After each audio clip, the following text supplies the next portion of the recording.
he didn't respond to my emails. He's enrolled in the course, but I haven't seen him show up, and he's not been responding. So it appears that, and you know, I was concerned about this yesterday, so I prepared his paper myself because you know I didn't want to leave Miriam without an opponent, and also I didn't want to just drop the second half and not discuss that other paper. So I felt that we could present these, Miriam first, and then I'll go second. Now these two papers come from the same journal. They're both, so you'll notice that they have a similar structure. And they're also kind of web first kind of publications, right? So they're not really been published on paper first. They're not, their kind of design is not kind of, we're going to be PDF version. It's actually kind of web first and thinking this is linkable, and so it's a, so some of the discussion on structure we can have about how different publication channels will require different structures of you, right? So there are some journals who have very strict rules around how you will present your research, right? And some will reject your paper, your article, out of hand without even reading it if it doesn't follow the right structure, right? They just say, no, filter, wrong structure, don't even look at it. And so sometimes you have to kind of crowbar your research into the defined structure, right? So sometimes when you're reading stuff, you also have to think, okay, did they have to, like, are they saying this because they felt they had to, because of the structure of the work, or is this natural, right? And so there you can see sometimes a bit of that in some of this research. But to start, I think we'll have Miriam present, and I will take my notes over here. And I will sit as the opponent over here.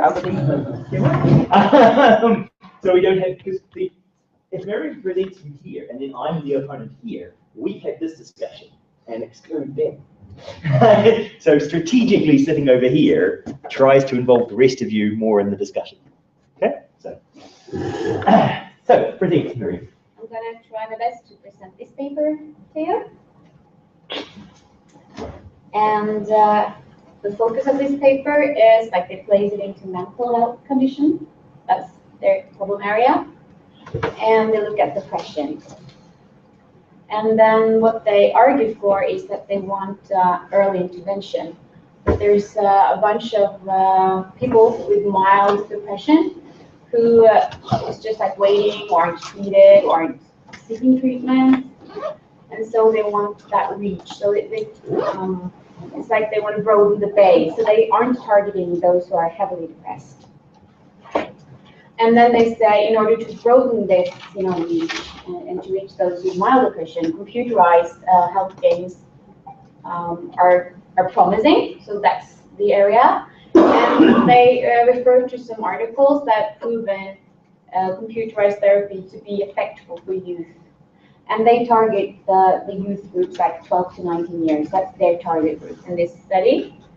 And the type of treatment for depression that they're working with is cognitive behavioral therapy. And they call that computerized cognitive behavioral therapy, CCBT. So that's like the term that they use. And they say that with CCBT, there's been some issues regarding engagement, that the youth hasn't been engaged enough, and they dropped out of it. And so they wanna look for what design elements are critical for success. That's what they mean by this title, Integrating Health Behavior Theory and Design Elements in Serious Games. It's really about CCBT games for youth with mild depression. All right, so the background. For those of you who don't know cognitive behavioral therapy, I thought I was going to present that. I thought that Simon was going to say more about what do you call that? Self-determination theory. We've talked a little bit about self-determination theory. We did it in the first lecture, so I figured, you've seen it a couple I'll of say times. something about cognitive behavioral therapy. So this is pretty much a simplified model of CBT. It's this type of theory connects your physical sensations and feelings. Like, for example, my heart is pounding, I'm sweating, I feel anxious, to behaviors, what I'm doing, because I'm standing here in front of you and I'm trying to present a paper, and then I'm thinking, you know, oh, they're gonna hate me, and gonna think that I'm very unintelligent. So this kind of, they connect this. This is another model. So what they want to do is they want to try to make you change your actions here, so that you aren't trapped in these, you know, behavioral patterns that you have. So they challenge your thoughts and your actions in order to adjust how you feel about things in your physical manifestations in a certain situation. So it's used for depression, it's also used for anxiety, it's also used for abstinence abuse, those sort of things. So here's an example of a depression. So it's, you know, someone is thinking, I have no friends, nobody likes me, they feel sad, and they get like anxiety, what do you call it, manifestations, and then they avoid others and stay indoors. So it's like a mild depression symptom. And so what cognitive therapy does is they try to say, you know, all right, so you're going to school and you're walking indoors and your friend just brushes past you. You can choose to feel, or to think, he ignored me, I don't have any friends, and feel sad and rejected and go home. Or you can think, you know, oh, I wondered if something is wrong with that person, has something happened. That might lead to you feel concerned and don't have any like anxiety symptoms, and then you get in touch with that person and make sure it's okay. So it means you change your behavior. Like, you consciously exercise your thoughts, become aware of your thoughts, become aware of the action, and change it. So it's a therapy form that needs engagement. So it really needs the youth to play the game and do the exercise and use it. So that's why it's important for them to get the users engaged in the program, maintain the interest, and incorporate it into real life situations. So, all right, the methodology. So they already made this game, Sparks, is that correct? Spark. Yep. And it has this mentor that guides you, and it guides you on this quest. So you have like 7 levels in Spark with different kind of stuff you're going to train on, and then, you know, you come into these type of situation. Okay, then we'll stop the lava, then move away from the sacred land. What do you think? Do you think, great, we have a deal, I'll let them know? Or do you think, oh no, this will never work, blah, blah, blah. So it's a very simple way of trying, yeah, exercise positive, positive thinking and stuff like that. All right. And so they try to identify these design elements by doing sort of a meta study. So they've already developed this game, and they already had 5 pre-studies done where they have tested a game and interviewed people and stuff like that. And so they have 5 studies that they sort of incorporate all the data from these 5 studies that incorporate into this paper. And they have mostly youth, although in one case they have some parents. And then they have some user groups with depression and some not. And they have some youth who are in school and some youth who are alienated from school, and they have some youth that are lesbian, gay, bisexual, and some minorities. And so they took all the transcripts of interviews, and sometimes they also used focus groups in these 5 studies. And so they took all of the transcripts from interviews, the full transcripts, and then they did the iterative thematic analysis of that. So they coded the qualitative data and figured out what kind of features were like emphasized as positive and as beneficial. And then they created this model here, and that's based on theory, on literature, and they split it into 4 areas. And one part of the article are discussing these 4 areas. And from my understanding, that is the author's sort of own model that they have created, and with all different areas in it. And then when they look at the interviews, they map what the users have said in relation to this model, but they do it from 3 different perspectives: autonomy, competence, and relatedness. And that's due to STD, so the self-determination theory. Because in that theory, it's very, very important for a person to feel autonomous and sort of what do you call it, self-assured, what do you call it, yeah, I have a quote here, next slide. Yeah, that they like feel that they can manage it themselves and that they have control themselves. That's very important for success, that STD. So STD say something like conditions supporting individuals' experience of autonomy, competence, and relatedness are argued to foster the most volitional and high-quality forms of motivation and engagement for activities, including enhanced performance and also persistence and creativity. And they also talk about HAPA, which is the Health Action Process approach, and how HAPA supports STD. Thus, these three categories, when looking at it, using these three categories, autonomy, competence, relatedness, are well researched, and they have good reason to do that. And what HAPA says is it's one phase of change. Talk about behavior change and you try to engage in therapy. One part of it is the motivational phase, where you seek help and you kind of get into the therapy. And then the other part is called volitional phase. And I don't remember the Norwegian word for volitional right now because it was an unknown word for me. But I think it means something like you stick with it. So is that true? Volitional is your actually taking action. Yeah. When you kind of, it comes from the same thing as voluntary. So the volitional is you are choosing to act. So it's the acting part. So volition. So you stay with it. So if you only have the motivational phase, you will have dropout here. That's how my understanding of it. So that's why they say it's also important to not only look at here uptake and starting, but also like how do you get people to stay here? And here say they take action and they learn, and then they disengage. Right. So the results. So here you have, if you remember that circular model, here they mapped, here's autonomy, and so they mapped stuff that the features that that they found in the transcripts into that circular model.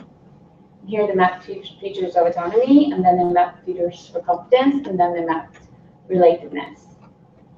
And then they sort of don't really come up with that list of suggestions for critical success features. They sort of just show the tables. and then they say that then they now have identified desired design elements from a user-centered perspective, and that they have used or developed a framework for this, a structured framework for this. So I couldn't really, I don't know if I missed something, but I couldn't really find like a furthering of this where they listed the main key features. So I don't know, maybe I missed something. I tried reading the discussion part several times. Maybe I'm just too tired, I don't know. Did I miss something? Did they then do a proper analysis of whether they actually found what they expected? Right. Yeah. And I think that's one of the criticisms I would potentially have is it's quite descriptive without being analytical.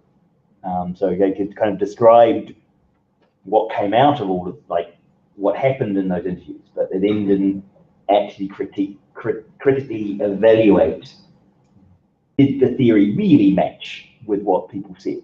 It felt more like they were doing a study of, okay, this is what people said, this is our theory, let's just match those together. Outliers, people saying things we didn't expect them to say, that happens, we can just ignore that. So no, I don't think you missed that. Right. I think it's not there. It's not there. So I wasn't really able to create that for you. I'm sorry. So yeah. Yeah. Okay. So thank you. That's it. Right, now Murray will have to moderate me. Okay, so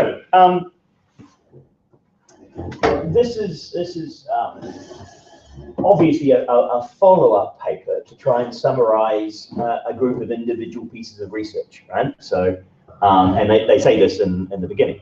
And my first critique was around the combining of all of these very disparate kinds of groups.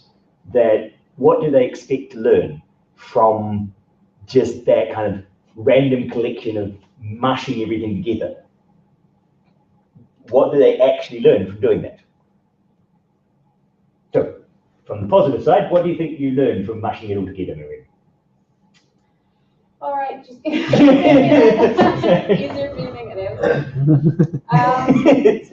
Well, I think that they did propose a framework that I think is interesting. And they could have chosen to debate and discuss that model more than the actual results. Because that framework seems to be like fairly well grounded in theory and reasonable for their game, and maybe reusable for other researchers.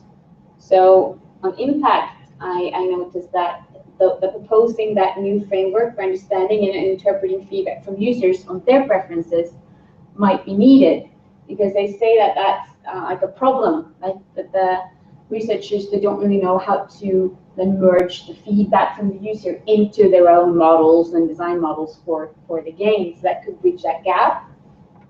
And they could pilot a manner of which other researchers easily can do this mapping and utilize data from, post interviews, either stuff that have already been done or they're planning to do, into this map to sort of check what features the users feel are working well in different aspects of the game, and then compare that to the theoretical, pedagogical input and the designer's thoughts about what would be engaging. So I thought that could be good. Yeah.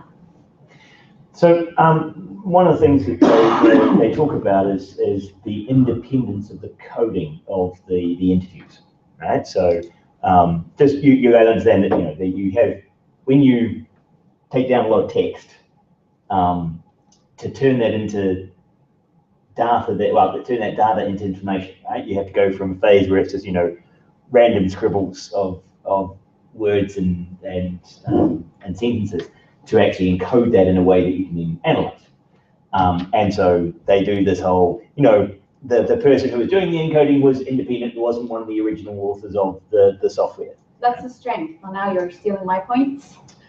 My criticism is they don't tell you whether or not that person was well versed in the research area and had been reading their previous papers and reading their intentions, and how actually biased that person might be by knowing exactly what they're trying to achieve, by being a kind of an expert in the field, and therefore having read their previous publications and read some of these previous reports. When they then go in and analyze, if they have, because these are published papers. If you go in and you read the published paper, and then someone, because you're in the field, and then someone says, hey, could you analyze our data?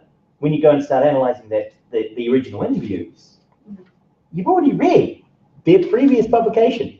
Just saying they weren't someone who contributed to that publication doesn't mean they weren't influenced by it. So they don't tell you. They say they're not one of the original publishers, yeah? As if that's enough to make them independent. Yeah, they do, however, say which one it is. So they do name the person who is, I can't find it now, but they do name the person. The new person they added to the team. That did the initial analysis, and they named the person who then controlled that, discussed with them, and they named the other. So it's, even if that bias is there, at least they're trying to be honest about who did the coding and who did the first check, and then where did the authors who made Sparks come in and get their say. Do you feel that was independent enough? But when I asked me the negative, my concern wasn't necessarily that it was that was the wrong person or a biased person. My concern was that it was only one person, and then the others just discussed the results. So I would have had at least 2 different people who are analyzing the same materials. When you have that many authors, it should be possible to have, one more. If you're doing your work yourself, I understand that it's not always possible. But when you have that many authors, you could have had at least one other coder, and then you could have checked your grouping and your categorization of it instead of just discussing whether it was interpreted the right way. So the standard process that you often use in exams is you have 2 independent markers. Right. You mark the exams and then you compare verify it. afterwards, rather than you have one person marking it and then the other person arguing just, for their own. Yeah, because one of the challenges, if you come up with so you see this in any system where you come up with a default ranking, right? So one of the projects I had when I was a student, 4th-year student, so actually the semester you guys are in, right? So when I was young, we had a expert systems course, right? Because expert systems were considered important at that time. I also have that. Long ago, in the distant past, there was this thing called the expert system. But the expert system that we were asked to do was for ranking patients for radiotherapy. We had patients who were who had brain tumors, and we had to rank those patients in order of treatment, and who would receive treatment and who wouldn't. Okay? And so if you had a small tumor that was easily operable, you're at the top of the list saying, yes, we should do that one. If you have a large tumor and you've got other tumors, well, you've got cancer through your body, we're not going to spend time on you, because they had a list of 300 people. They would treat 100 people per year, and 200 people per year would be added to the list, but the list stayed at 300 because 100 people would die on the list every year, right? So a quarter of the people on the list would die, and you'd add 200 and treat 100. So this was serious business. And having put in a default ranking, one of the things you find is that if you provide an original a ranking, people are far more likely to stay with the ranking you first give them and then use information to justify that ranking, rather than look at it fresh and reorder it, have completely their own order coming into the meeting, right? So even just seeing the ranking means you've kind of been tuned to think in that way, which is why there's coding. Like if I give you a coding and say, well, they said, it was a bit boring, right? They said it was a bit boring, so that's not entirely negative, right? And you might go, oh yeah, I can see that. Whereas you might have independently gone, they called it boring.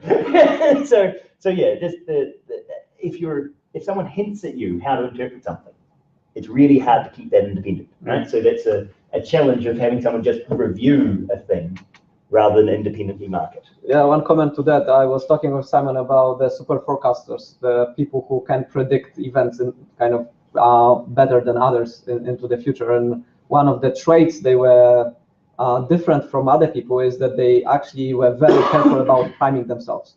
So if you ask about, what's the chance of president of the United States being killed, right? You try to find historical evidence or historical data to prime yourself of what the, average life expectancy is, to get some kind of a baseline which is reasonable to assume, instead of coming up with a number which then will bias you and kind of skew your perception. And they were very careful in picking that initial bias carefully for themselves and then adjusting it based on kind of more detailed facts. So that's how they kind of worked out some of the predictions. Yeah. So so in the end, actually, my group that I was in refused to submit our finished project because we also had to include social factors in our ranking. And we felt, as your age, very uncomfortable how to turn a solo mother into a number that was equivalent to the number of the size of your tumor, right? Because there was lots of medical facts, like the size of the tumor got turned into a number for your ranking. But then we had to pick a similar number for, if you're a solo mum with 3 children versus a solo mum with 4 children, how many points do you get in the default ranking of whether you should be treated? I don't know, are you guys comfortable making that decision? Would you be comfortable saying, oh yeah, I'm going to give that person 14? Do you know how the Americans solve that problem? If you can afford it, you get the service. Yeah, they just, you know, you find the money. Okay, so one of the it's an ethical dilemma. it is. Yeah, and it was too much for us as 20-year-olds to 22-year-olds to make that decision as to how we would rank people. So we decided not to get graded rather than wrestle, because our teacher, our lecturer, her husband was the head of the radiology department, and he wanted this to use in real life. Right? So this was in real life, I want this computer system. So he didn't have to make the hard choice. So he didn't have to make the hard choices. Right? And so that was potentially terrifying. Right? There's an expert system saying. It's a computer. The computer said no. It's very useful sometimes to have a computer say no in those stressful situations. Okay, so one of the things I thought was interesting, or a criticism I had, was like one of the things they talked about is how people felt that the system protected their privacy.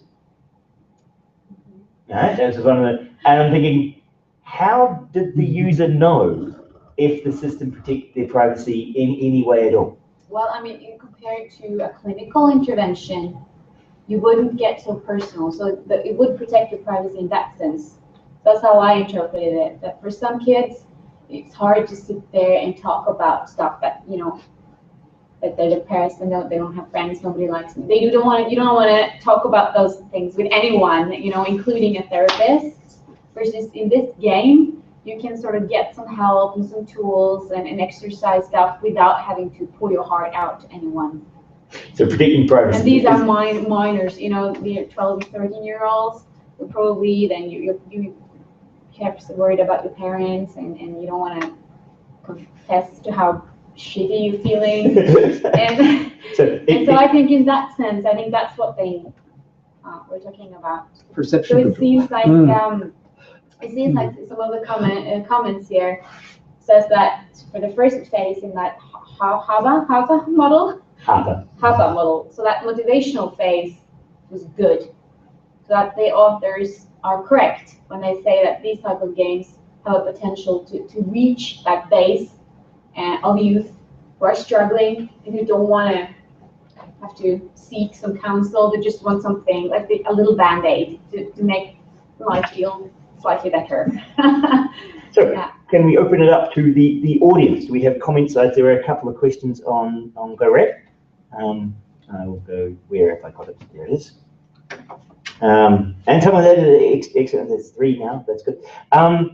Okay, so in terms of generalization and external validity, how much does the proposed model in this paper apply to other games used in the mental health treatment?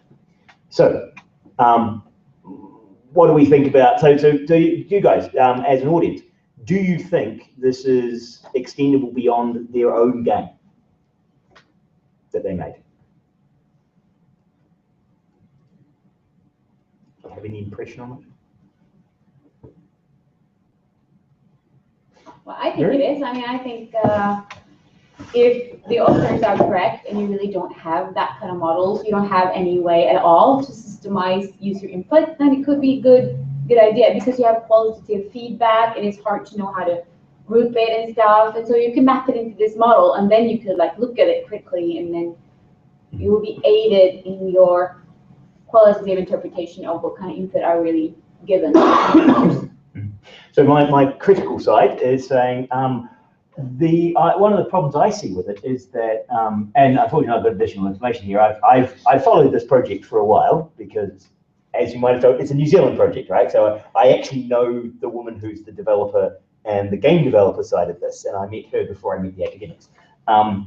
And for me, the academics are emphasizing the academic aspects of the serious game, right? And how, that was critical, without actually spending a lot of time with the game developers actually looking at how she influenced the project in her decisions.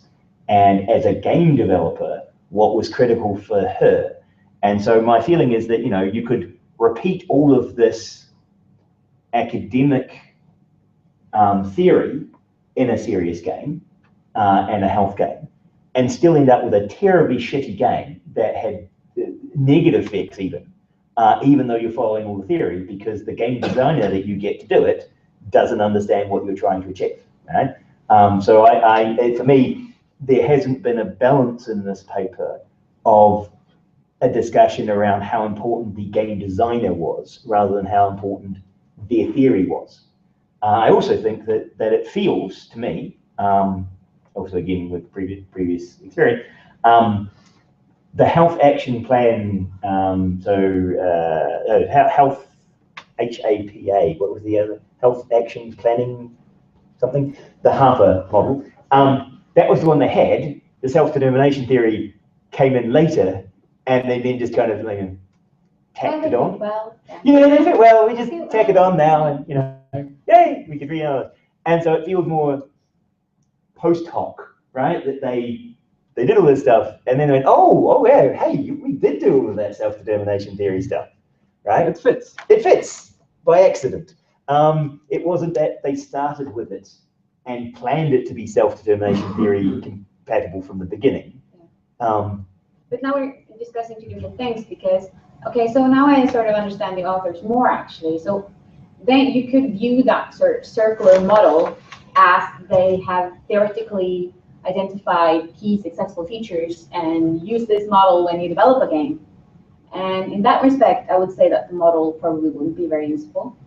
But I thought the other way around. I thought, you know, that girl, the woman that's a brilliant game designer, she must have some, you know, reflections about what type of gamification stuff and techniques and game elements I'm putting in, trying to achieve certain things.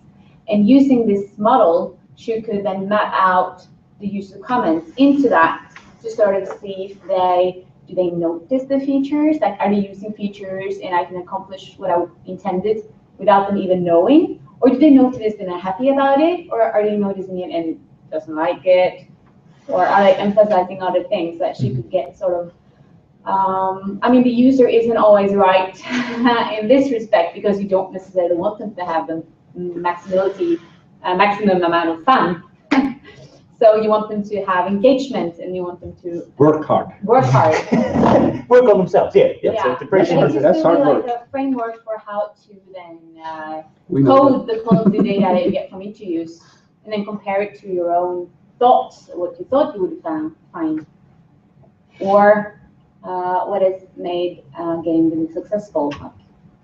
Yeah, so the general process in game developers is they tend to be more intuitive and less theory focused, right? So they tend to just do what they think works, and from their experience of having done this for many years, they build up that kind of intuitive design approach, rather than an analytical design approach, which means you might be a bit more hit and miss, right? That sometimes it works and sometimes it doesn't. So whether they should be more analytical or not, I'm not sure. I mean, for me, it seems to depend on particular people, because I know they talk about this often in sports, where there are some players who are very analytical of what they do and some who are very just instinctual, right?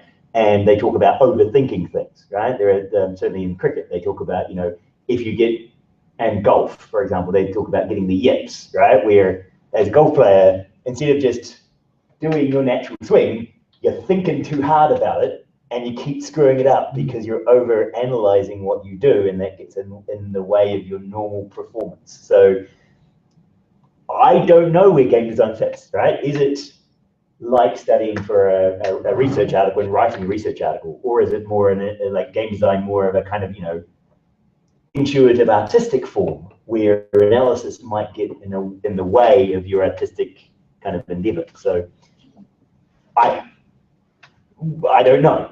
This is something you guys have to also work out. Like, are these games good because they were analytically designed that way, or were they based on artistic vision? I think perhaps looking at some of the Facebook games, because some of the Facebook games have become very data-driven. They are designed by analyzing data, right? And you don't actually make any decision based on whether you think it's good or not. You do it entirely on sampling your user base, getting their feedback, and that's what determines what features go in. It's data-driven design.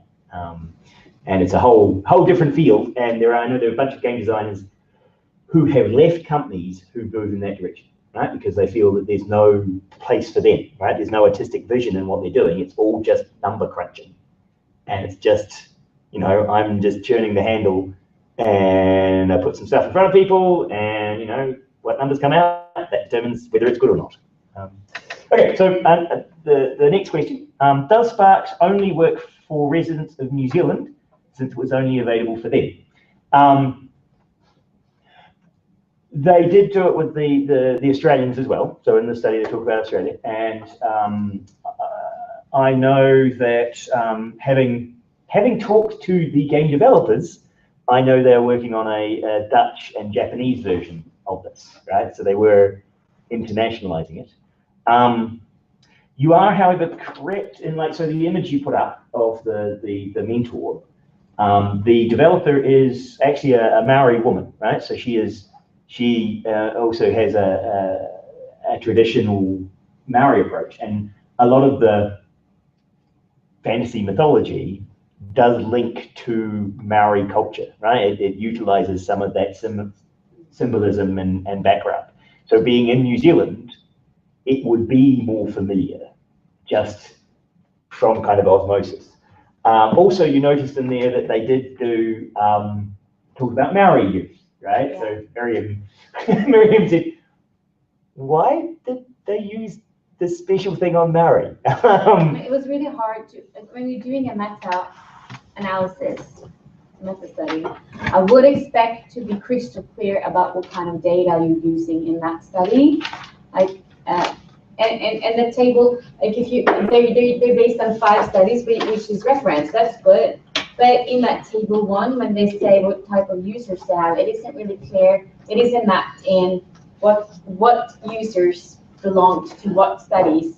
So when I put up those 5 sort of, I edited them like 10 times and I just gave up because I didn't have time to read those 5 background studies, and I was confused all the time whether, for example, the Maori youth did have depression or didn't have depression.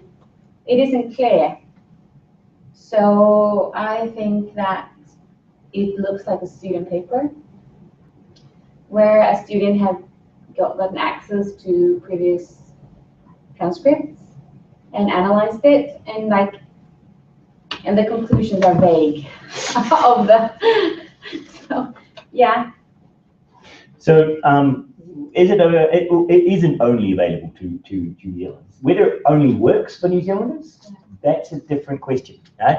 And it's not really addressed by this paper, right? Because they mush it all together, right? They don't really tell you, they don't separate it out, as you say, Miriam. They don't separate it out to say, well, did it work for the Australian youth?